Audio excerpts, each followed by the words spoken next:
नमस्कार, मैं अनुज कुमार। आप देख रहे हैं जनपद लाइव। और जिस तरीके से देखा जाए धनंजय सिंह के टिकट को लेकर तमाम तरीके की चीज़ें जो पूरे न्यूज़ मीडिया में चलती हुई नज़र आ रही हैं, और इसी को लेकर जिस तरीके से धनंजय सिंह ने घनश्याम चंद्र खरवार का नाम लेकर बहुजन समाज पार्टी पर तमाम तरीके के आरोप लगाए। और इस वक्त हम घनश्याम सिंह खरवार जी के साथ में हैं। घनश्याम चंद्र खरवार जी हैं, उनसे इस पूरे मामले पर बातचीत की। और जिस तरीके से देखा जाए धनंजय सिंह एक तरफ आरोप लगा रहे हैं कि बहुजन समाज पार्टी ने उनके टिकट को काट दिया है, और बहुजन समाज पार्टी से वो पहले भी धोखा खा चुके हैं। बहुजन समाज पार्टी इस पर तमाम तरीके के आरोप लगा रहे हैं। ऐसे में हम जब घनश्याम चंद्र खरवार जी से मिले, उन्होंने भी इस चीज़ को स्पष्ट किया, और उससे स्पष्ट करने के बाद उन्होंने जो चीज़ें बताई हैं वो पूरी वीडियो में आपके सामने लेकर आए हैं।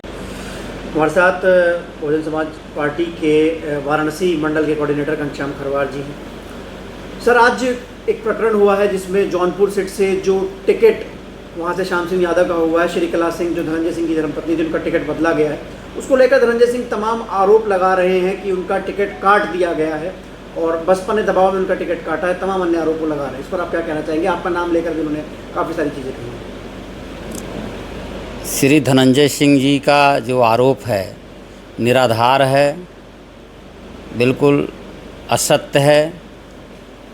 जो कुछ हुआ है उसके बारे में बताना चाहूँगा कि कल 8:30 बजे शाम तक उनके केंद्रीय कार्यालय का उद्घाटन हमने किया।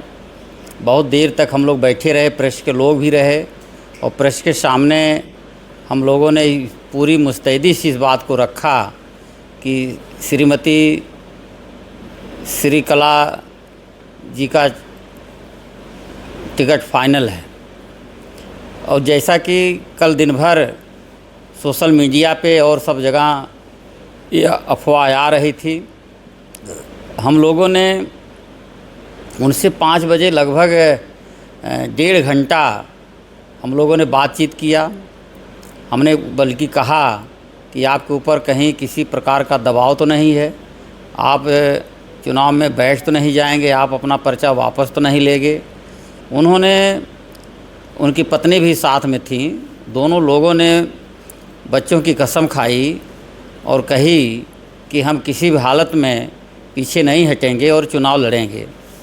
लेकिन कल ही 11:30 बजे रात में श्री धनंजय सिंह जी का फ़ोन बहुजन समाज पार्टी के मंडल के कोऑर्डिनेटर हैं श्री रामचंद्र गौतम जी, उनके पास आता है, और उन्होंने छूटते ही कहा कि हम चुनाव नहीं लड़ पाएंगे और हम अपना पर्चा वापस ले लेंगे, और हमारे ऊपर बड़ा प्रेशर है, हमारे फादर का प्रेशर है और परिवार के लोगों का प्रेशर है, और भी कुछ उन्होंने कहा और फ़ोन काट दिया। मेरे साथियों, उनके इस बात से साफ साफ जाहिर हो गया कि उनके मन में कहीं ना कहीं ये चल रहा था, और कहीं ना कहीं कोई ऐसा प्रेशर था जिसके नाते से उन्होंने रात में इस बात को कहा कि हम चुनाव नहीं लड़ेंगे, आप अपना कोई प्रत्याशी खोज लीजिए। बहुजन समाज पार्टी ने श्री कला जी का टिकट फाइनल रखा था, उनका फाइनल था, और उन्होंने स्वयं मना किया। जब उन्होंने मना किया तब हम लोगों ने नया कैंडिडेट खोजना शुरू किया। जी सर, मेरा सवाल ये है कि कल ही बेंगलोर में एक मीटिंग हुई है जिसमें अमित शाह और रघुराज प्रताप सिंह, जो कि उत्तर प्रदेश की एक नेता हैं, उनकी मीटिंग हुई है। और उसके बाद चर्चाएं ये हो रही हैं कि उस मीटिंग में धनंजय सिंह को चुनाव ना लड़ने को लेकर कुछ बातें कही गई हैं, भाजपा की ओर से रघुराज प्रताप सिंह को ये बातें कही हैं। आपको क्या लगता है कि क्या धनंजय सिंह दबाव महसूस कर रहे हैं, भाजपा की ओर से उनके ऊपर कोई दबाव बनाया जा रहा है रघुराज प्रताप सिंह के थ्रू? जो स्थिति पैदा हुई है, मतलब आज 1 मई को उनका नामांकन हम लोग कराए थे, और लगातार कार्यकर्ता पदाधिकारी सब लोग लगे थे, और कल शाम 8:30 बजे तक हम लोग उनके निर्वाचन कार्यालय का उद्घाटन कर रहे थे, और 11:30 बजे रात में एकाएक इस तरह की बात करना तो कहीं ना कहीं उधर संकेत देता है, कहीं ना कहीं कुछ ना कुछ है। जी, आगे की रणनीति क्या रहेगी सीट को लेकर? जिस तरीके से आपने प्रत्याशी घोषित किया है, क्या रणनीति है, क्या शीर्ष नेतृत्व की तरफ से आदेश मिला?